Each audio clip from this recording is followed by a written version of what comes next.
you came to my community where I live only a block away, literally, and you decided to bring life to life. You took a lot where people were throwing garbage and dumping, and you turned it into a place where children and others can come and feel a little bit of life.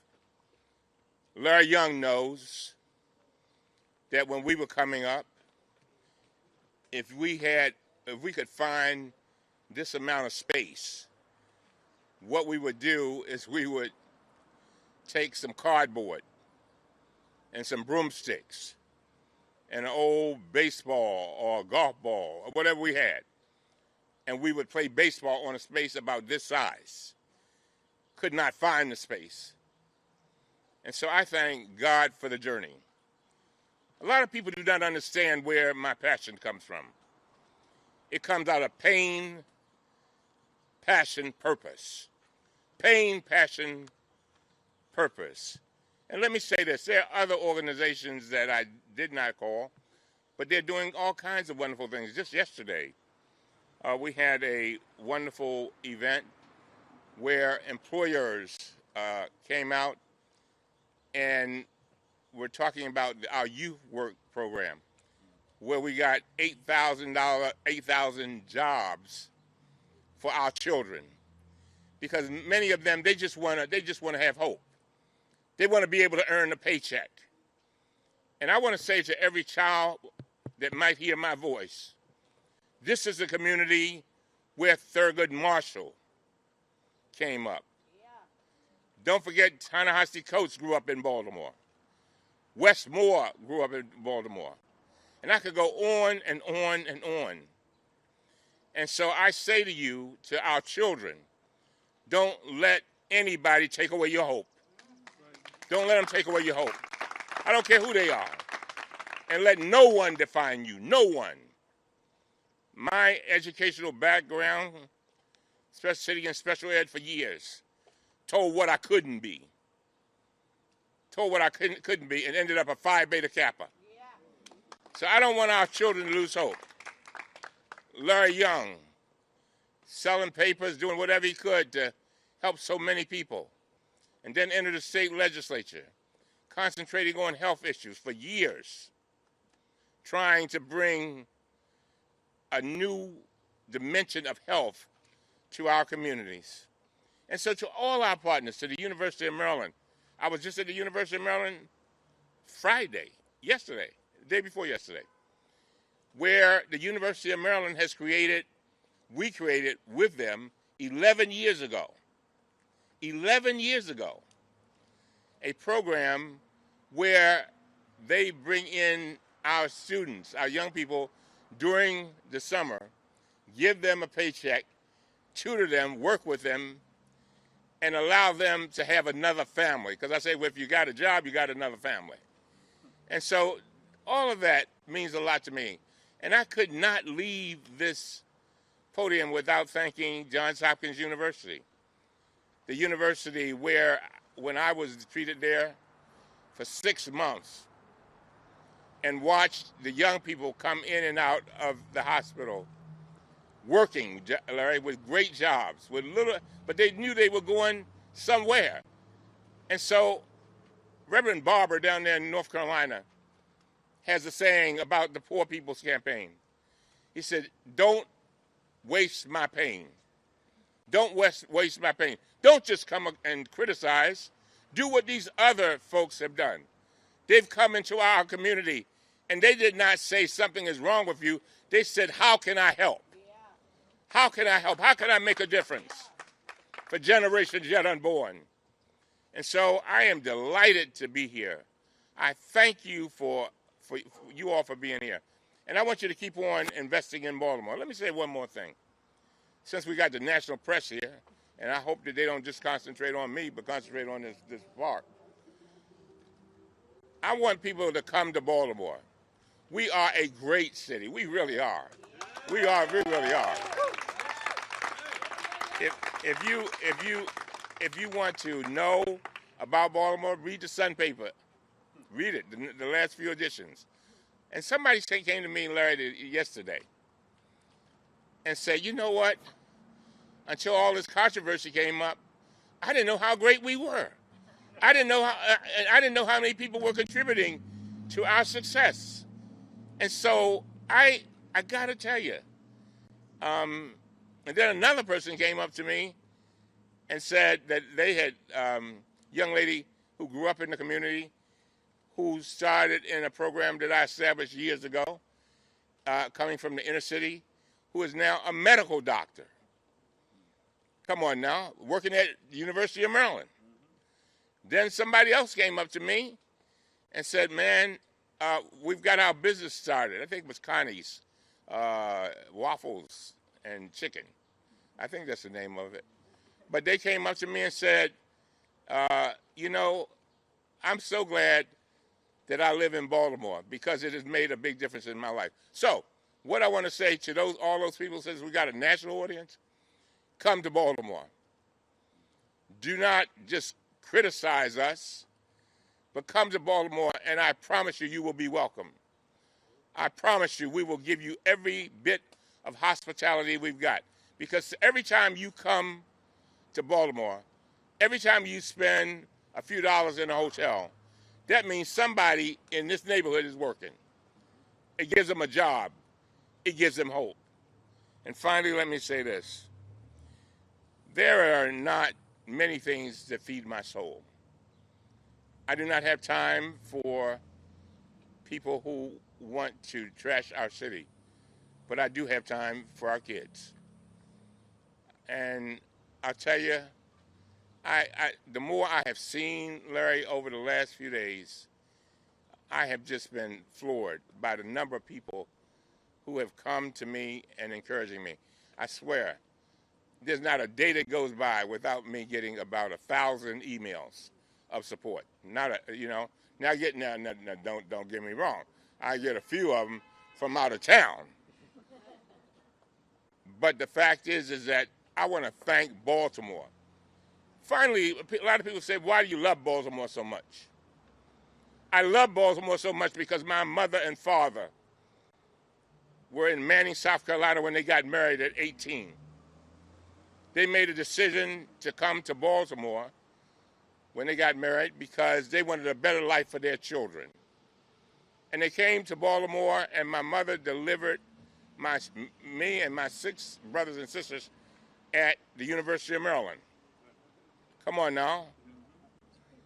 My father got a job at Grace Chemical, lifting heavy drums and breathing chemicals for 45 years.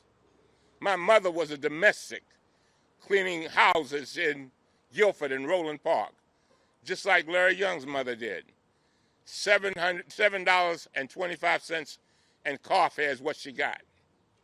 And so, and then I think about the idea that they sacrificed so much to give me this opportunity. And so it is an honor. Let me say that again. It is an honor. Let me say it one more time. It is an honor to be associated with all of these good people. It is an honor that they have come to make a difference. They don't come criticizing. They come trying to make a difference. And I could name, there are hundreds of organizations. There are hundreds of, thousands probably, of people who come to me and they say, Congressman, I got this little baseball league. We're trying to find a few dollars for it so that we can go on a little trip. They're not trying to get to Disney World. They're just trying to get to the local park. And so don't waste my pain. Don't step on it. Don't trample on the pain of our people. And with that, I thank you very much. And I've got to go. Oh, and we've got another program where we have decided, a lot of people don't realize this. A lot of people ask the question, why did the young man on CNN, the anchor, last Saturday, why did he almost break out in tears? He was a young man that came to me almost 20 years ago in my Elijah Cummings youth program in Israel, a program that I, along with the Jewish community, put together 20 years ago. Victor Blackwell I'm talking about. And if you didn't see it, if you haven't seen his piece, you need to see it. And the reason why he broke down is because he felt hurt. Because I remember Victor when he was a teenager living around Saratoga Street. That is not the suburbs. But he came, and you know what he wanted to be? He wanted to be a disc jockey. He was a little hefty fella. He stuttered a little bit. And he came into our program because he wanted to be a leader. And now he's making a lot of money as a CNN anchor. But he went to Israel on our program. We've had at least 200 or more young people from neighborhoods just like this over the 20 years who have gone on to be millionaires, doctors, lawyers. And that's what it's about. It's about building our communities. And finally, let me say to the Congressional Black Caucus, I know that many of you, I've seen you cry. I've seen you cry over the pain. But I want you to remember and the criticism. And I want you to be reminded of something that Maxine Waters told me years ago. She's my friend, and she is my mentor. I said, Maxine, why is it that people criticize the urban areas? Why is that? And they don't seem to want to do anything to help. She said, you can't worry about that. She said, you got to get all the resources you can, but you got to remind them of what you stopped from happening. What you stopped.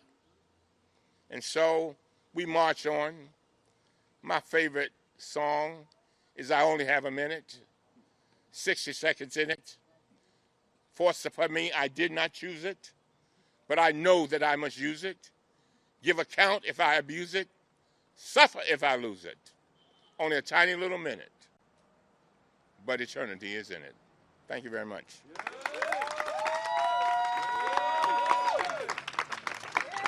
Thank you, Congressman.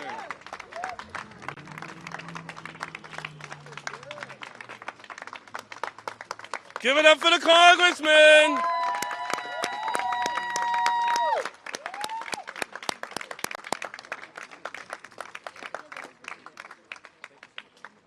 I'm going to keep.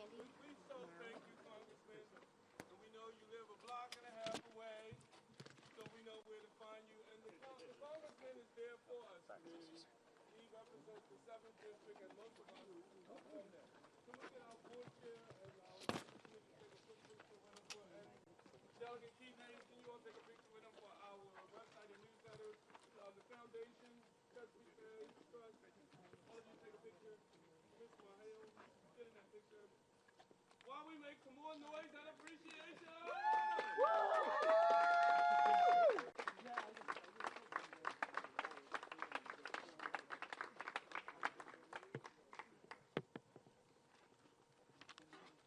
I am Baltimore. Anybody here born in Baltimore? I'm sorry. Am I the only one native Baltimorean? I'm born here and I love our city. I want to acknowledge a few people who are here. First, I want to acknowledge the board members. I'll let you guys know when we're ready to stop.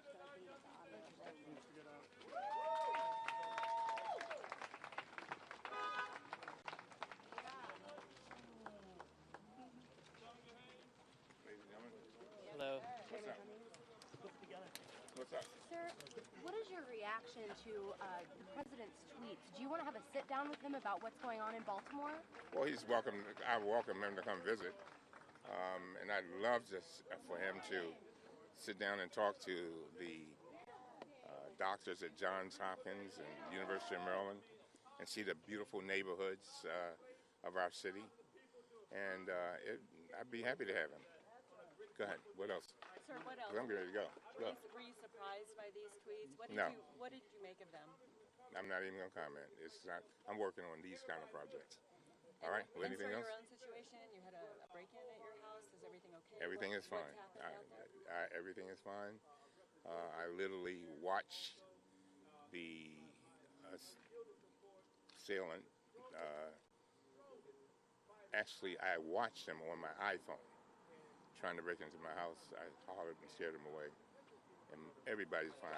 They did not make entry into the residential portion of my house. And any other questions on that, you have to go to the police department, Baltimore City Police.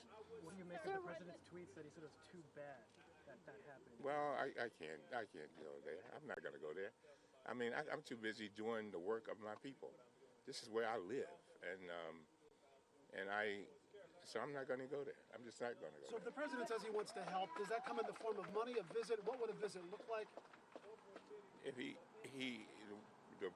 president is welcome in our district to go through the 7th congressional district, and he will see strong people who get up and they go out to work on the early bus.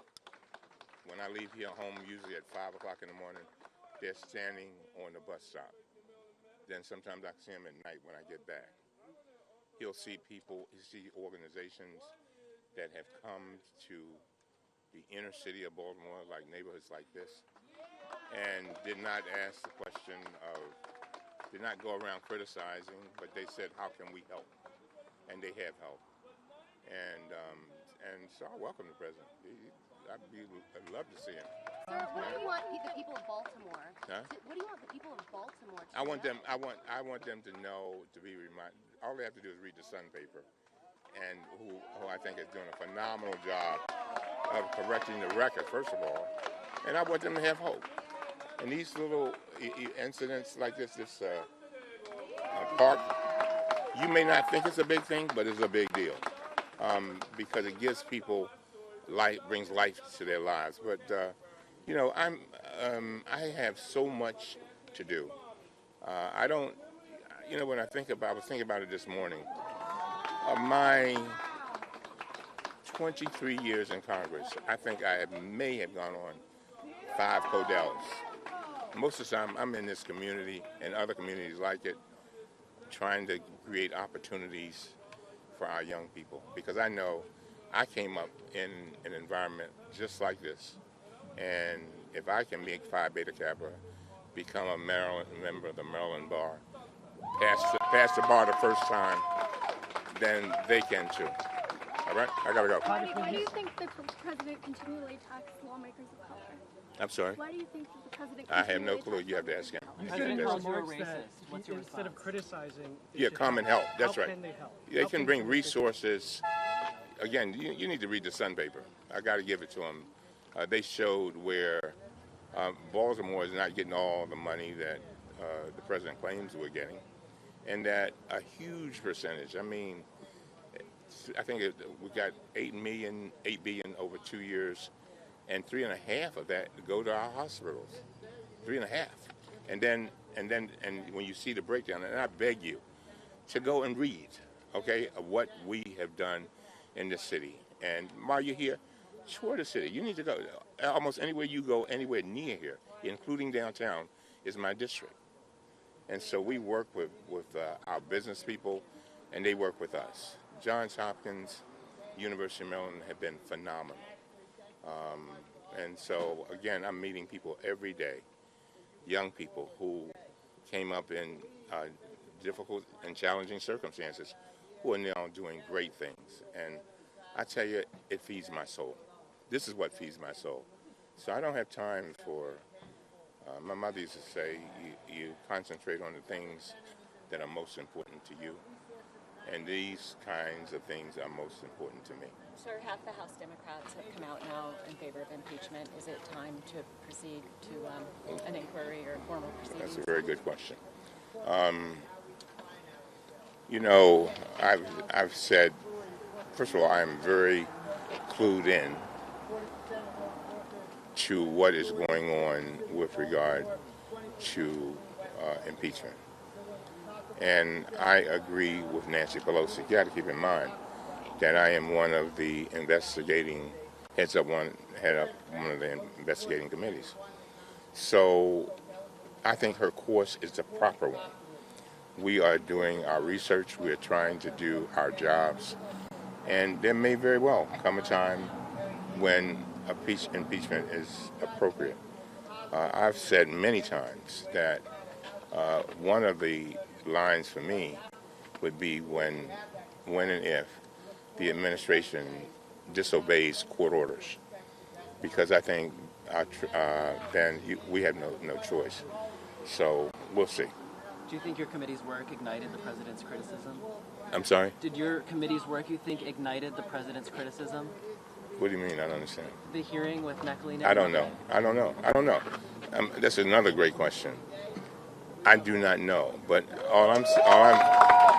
and by the way, to that last your question, you know, a lot of people may question our decisions. Remember, I haven't called for his impeachment. And I'm trying to be fair to him, too. I want to be fair. And that's why we need to do our research. And, and that's the way it is. One of the things that I want is to preserve our democracy. I worry that the democracy that we have will not be if we do not do something. And we'll do it. And we'll do what we have to do to address these issues. But I'm not doing this for myself. At 68 years old and a black man in America, I realize my life is short. I'm doing it for generations yet unborn. And that's what's so important. We want to send people into the future. I often say our children are the living messengers we send to a future we will never see. And I want to send them strong, bright, healthy, bold, and full of hope. And so I think, when I hear criticism by anybody about my city, I think the thing that bothers me most is that we have a situation where there are folks who are stepping on the hope of our children. If I had, I don't know what I would have done if I had people in high places when I was a little boy telling me what I couldn't do. Instead, I had people telling me what I could do. And the other thing, somebody asked a question about what do I want to say to the community, to the Baltimore community. I want to thank you. I want to thank the Johns Hopkins of the world. I want to thank the Under Armour of the world. They give the programs like this on a weekly basis, or a monthly basis. I want to thank the Weinberg Foundation, so many foundations, and all of those people who have helped us to make sure that our children grow up to be all that they can be. All right? That's it. Thank you. All right. I hope I gave you enough that you can work with. All right. Excuse me. I don't know whether I can get through that. You think so? And I asked some of the camera people if they would go to the back and look at the back of how it looks in the back of this car. Well, they wouldn't do it because you don't want to go and disclose what's happening. I'll put it on camera and I hope you all share with this one.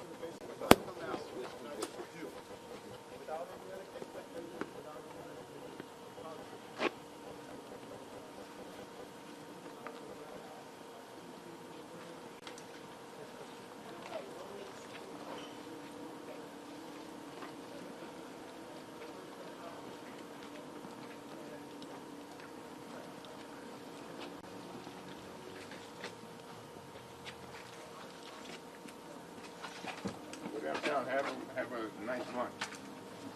Help our economy.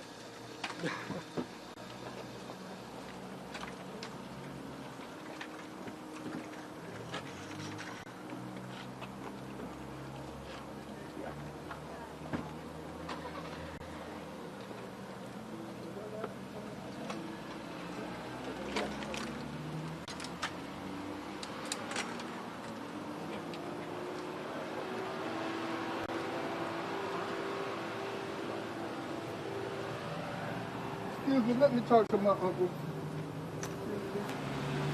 Uncle Ladder. I love you too.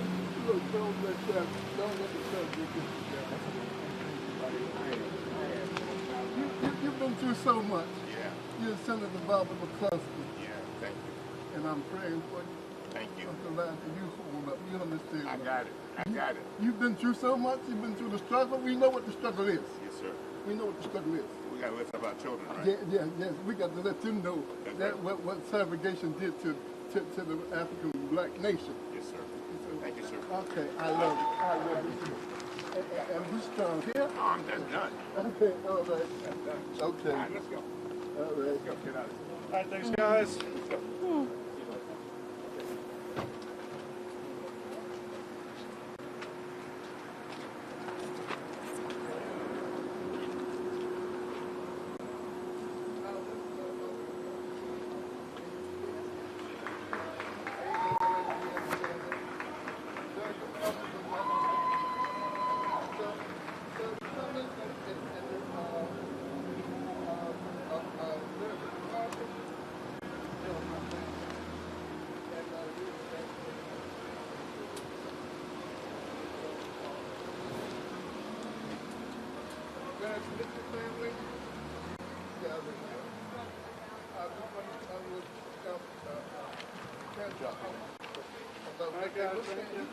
you.